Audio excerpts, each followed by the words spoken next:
6 রাকাত সুন্নতে মুআক্কাদা চিন্তা করেন।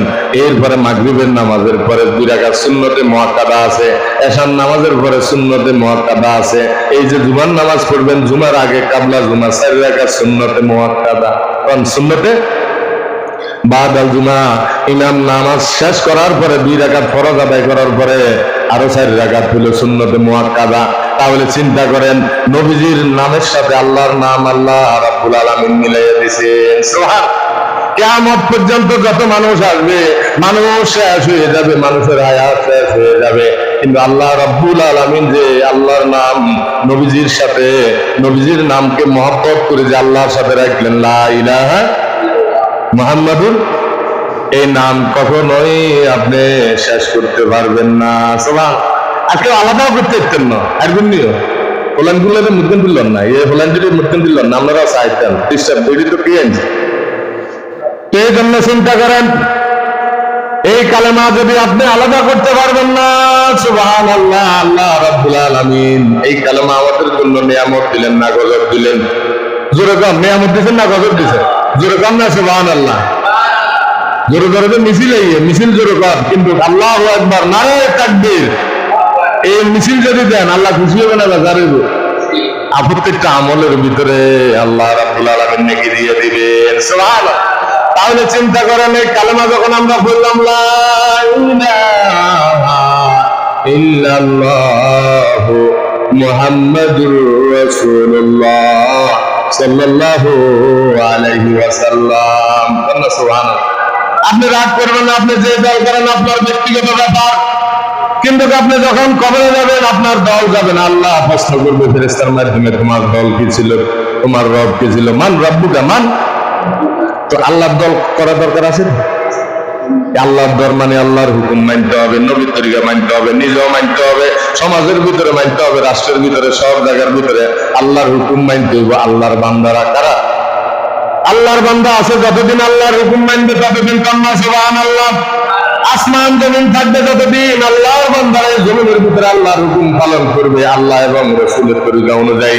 এই দুটা জিনিস যদি আমাদের জীবনের ভিতরে বাস্তবায়ন থাকে, এই জমিনের ভিতরে আল্লাহ রাব্বুল আলামিন জান্নাতি পরিবেশ করে দিবেন, মদিনার পরিবেশ করে দিবেন। জোরে বলেন না সুবহানাল্লাহ। এই জন্য আল্লাহ রাব্বুল আলামিন যে কালেমা আমাদেরকে দিলেন, লা ইলাহা ইল্লাল্লাহু মুহাম্মাদুর রাসূলুল্লাহ সাল্লাল্লাহু। আমাদের নবীর আগে তো অনেক নবী আছে, আসলে কি কোন নাম শুনুন না, বাবা আদম আলাইহিস সালাম থেকে 1 লক্ষ নবী মতান্তরে 2 লক্ষ কম বেশি আল্লাহ পাক জানে, এত নবী আল্লাহ রাব্বুল আলামিন পাঠাইলেন। সমস্ত নবীদের নামের সাথে আল্লাহর নাম ছিল, তবে নবী যতদিন আল্লাহর নামও আছিল কি ততদিন।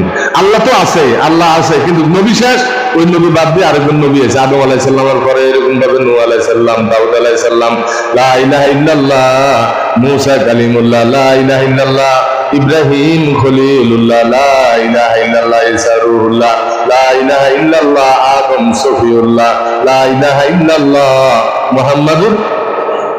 তা আমরা এই দল করতেন না, কোনটা করবেন? বিবেকের মধ্যে সারা দেন যে আল্লাহ রাব্বুল আলামিন বললেন এমন একটা আইনের কথা, আমি আল্লাহ রাব্বুল আলামিন বলে দিলাম, লা ইলাহা ইল্লাল্লাহ মুহাম্মাদুর রাসূলুল্লাহ। কিয়ামত পর্যন্ত কোনো মানুষ মিলা ওই কালেমাকে আলাদা করতে পারবে না, নবীকে আলাদা করতে পারবে না। যারা নবীকে আলাদা করতে যাবে তারাই আলাদা হয়ে যাবে, কিন্তু আমার আল্লাহ নবী ঠিক থাকবেন। সুবহানাল্লাহ। हकीकत से तो दुनिया बेखबर है, दुनिया की नुमाइश पर नजर है नमी गोयम कि आज दुनिया जुदाबास बहरकारे के बासी बा खुदाबास।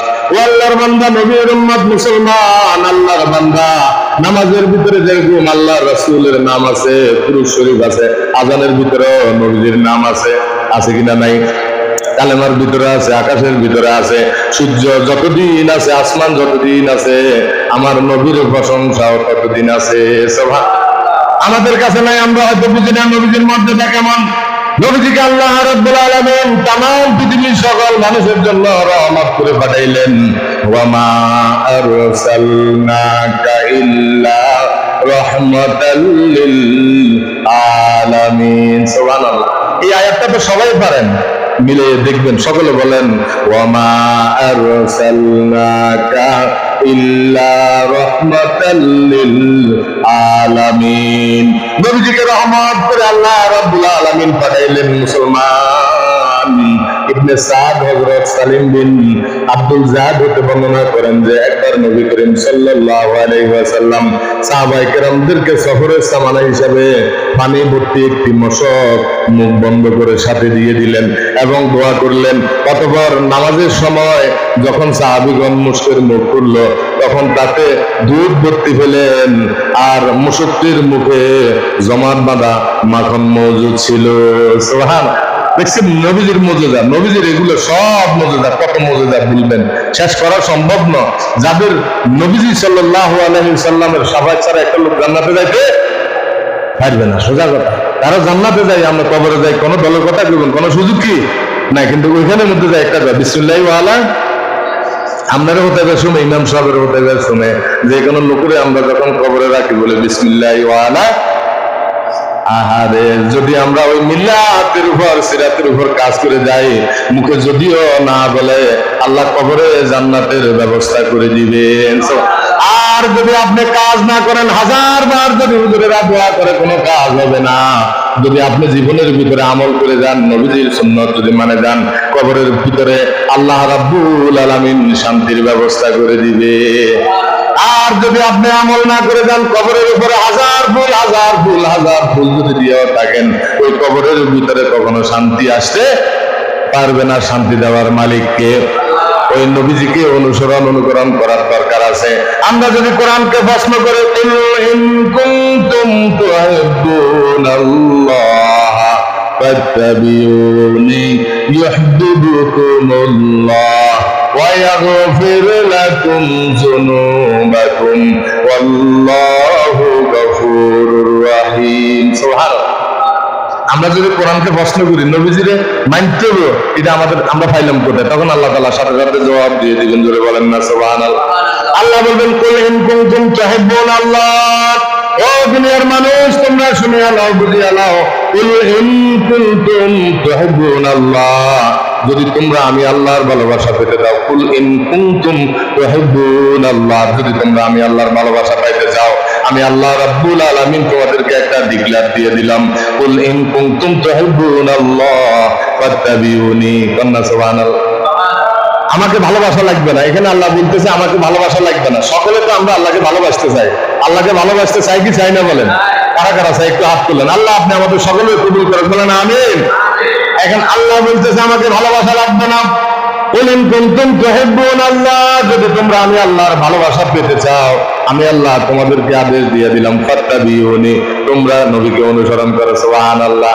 ফাত্তাবিউনি, তোমরা যদি নবীকে অনুকরণ করতে পারো, নিজের জীবনে, সমাজ, নিজের জীবনে, রাষ্ট্র জীবনে, ঘরের ভিতরে, সমাজের ভিতরে, সব জায়গার ভিতরে যদি তোমরা নবীকে মানতে পারো, আরে বলেন নবীকে যদি মানতে পারো, আমি আল্লাহ রাব্বুল আলামিন বললাম ইউহিব্বুকুমুল্লাহ, আমি আল্লাহ তোমাদেরকে ভালোবাসবো। জোরে বলেন সুবহানাল্লাহ।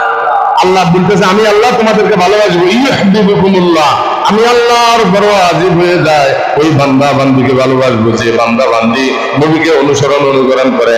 আমি আল্লাহ রাব্বুল আলামিন বললাম ইউহিব্বুকুমুল্লাহ, আমি আল্লাহ তাদেরকে ভালোবাসবো। জোরে বলেন না সুবহানাল্লাহ।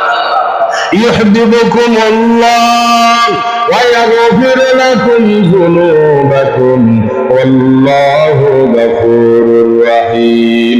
ইউহিব্বুকুমুল্লাহ ওয়া ইয়াগফির লাকুম যুনুবাকুম, তোমাদের যে গুনাহ হয়েছে ওই গুনাহগুলিকে আমি আল্লাহ মাফ করে দিব। ওয়া ইয়াগফির লাকুম যুনুবাকুম ওয়াল্লাহু গফুরুর রহিম।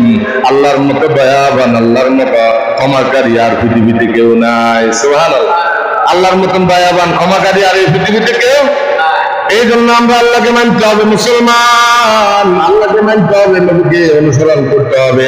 আপনি যদি নবীকে অনুকরণ না করেন, তাহলে আল্লাহকে কখনোই মানা সম্ভব হবে না। জোরে বলেন না সুবহানাল্লাহ। তিরমিজি শরীফের ভিতরে হযরত আবু হুরায়রা রাদিয়াল্লাহু তাআলা থেকে বর্ণিত, নবীজি সাল্লাল্লাহু আলাইহি সাল্লামের খেদমতে আমি অল্প কিছু খেজুর নিয়ে আরজ করলাম, এর মধ্যে বরকতের দোয়া করুন। নবীজি সাল্লাল্লাহু আলাইহি সাল্লাম খেজুরগুলিকে একত্র করে দোয়া করে দিলেন এবং আমাকে বললেন, তোমার নাস্তা দানির মধ্যে এগুলিকে রেখে দাও, যখন চাহিদা হয় তখন বের করে খেয়ে নিও, যখন তোমার প্রয়োজন হয় তখন তুমি খেয়ে নিও। নবীজির সামনে খেজুর নেওয়ার পরে নবীজি দোয়া করে দিলেন, তবে এই পাত্র থেকে সবগুলি খেজুর বের করিও না। এই পাত্র থেকে সবগুলি খেজুর কি, এই খেজুর সবকিছু বের করে দিও না, সর্বদা খাইতে থাকবা, কিছু খেজুর তোমার ভিতরে রাখবা। সেই ছিল উক্ত নাস্তা দিন ফেলে সমান আর কোমলের মধ্যে লড়তে থাকছিল। হযরত ওসমান রাদিয়াল্লাহু তাআলা আনহু যেদিন শহীদ হয়ে গেলেন, সেদিন ওই নাস্তা দানি আমার কোমর হতে ছুটে কোথায় যেন হারিয়ে গেল। এটা কেমন আশ্চর্যের মুজিজা ছিল! সামান্য কিছু খেজুরের মধ্যে হুজুর সাল্লাল্লাহু আলাইহি সাল্লামের উসিলায় এত সীমাহীন বরকত হয়েছিল যে কয়েক মণ খেজুর সদকা করা হলো এবং 30 বছর পর্যন্ত আবু হুরায়রা রাদিয়াল্লাহু তাআলা আনহু নিজেও খেতেছিলেন এবং অন্যদেরকেও খাওয়াইলেন, কিন্তু 30 বছরের ভিতরে কোনোদিন খেজুর কমে নাই। নবীজির দোয়া দেখছেন, নবীজি কেমন দোয়া করলেন, কেমন বরকত! ওই নবীজির আদর্শ আপনি মানবেন না মুসলমান, নবীজির আদর্শের ভিতরে আল্লাহ রাব্বুল আলামিন শান্তির ব্যবস্থা করে দিলেন। নবীজি আমাদের জন্য একটা নিয়ামত না গজব বলেন?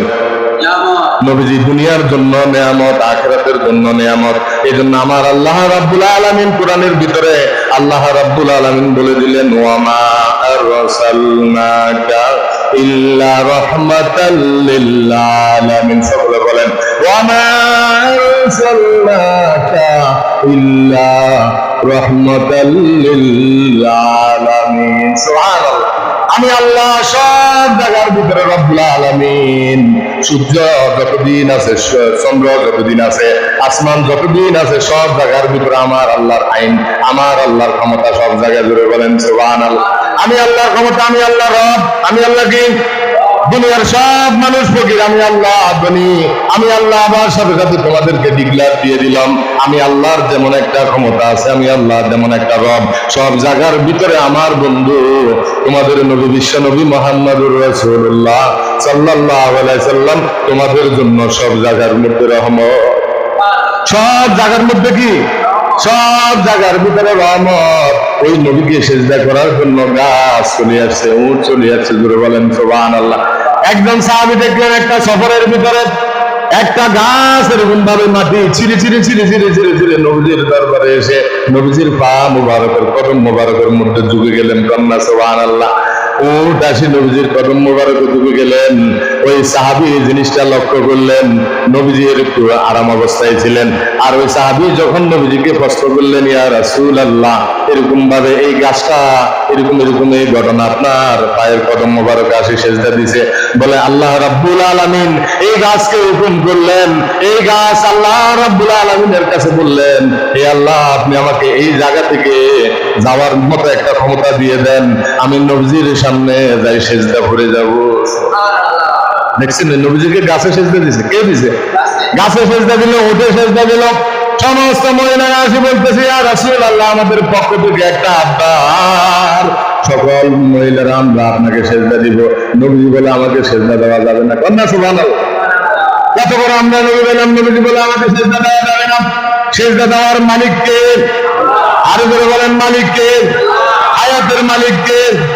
মওতের মালিক আল্লাহ, হায়াতের মালিক আল্লাহ, সেজদা দেওয়ার মালিক আল্লাহ, সব কিছুর মালিক আল্লাহ।